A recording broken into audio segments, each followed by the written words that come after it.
السلام علیکم۔ بہت انمول ہوتی ہیں مسلمان بیٹیاں جو اپنے آپ کو سنبھال کر رکھتی ہیں، کسی قیمتی موتی کی طرح، جو اپنے رب کا احکام اپنے آپ پر لاگو کر کے اپنے رب سے محبت کا حق ادا کرتی ہیں۔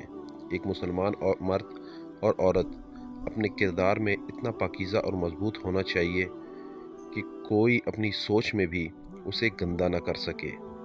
اے میری بہن، ہم امانت ہیں دنیا کے ایک اندیکھے انجانے شخص کی، تو کیا ہی اچھا ہو کہ ہم امانت دار کو امانت جوں کی توں پہنچائیں، اپنے جذبات، اپنے احساسات کے امین بن جائیں، خائن نہ بنیں۔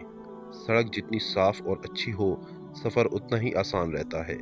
اسی طرح جس گناہ کا موقع ملے اور گناہ نہ کرے، دل اور موبائل اتنے پاک ہوں کہ کوئی کھول کر دیکھ لے تو شرمندہ نہ ہو۔ یاد رکھیں، موت بتا کر نہیں آئے گی، کیونکہ نیکی رہ جاتی ہے اور مشقت ختم ہو جاتی ہے۔ شیطان کا پہلا ہدف حیا ہوتی ہے۔ جب ایک بار بندہ بے حیا ہو جائے، پھر اسے کوئی برائی نہیں لگتی۔ برائی کی طرف نفس دوڑ کر جاتا ہے اور نیکی کی طرف اسے گھسیٹ کر لانا پڑتا ہے۔ ایک راستہ ایسا بھی ہے کہ گناہ خود چھوڑ جائے گا۔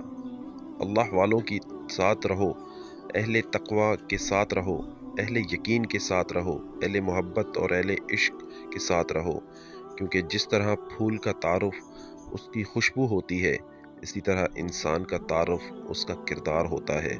اللہ پاک سے دعا ہے کہ اللہ پاک ہر بیٹی، ہر بہن کی عزت کی حفاظت فرمائے اور اپنا مقام سمجھنے کی توفیق عطا فرمائے۔ آمین یا رب العالمین۔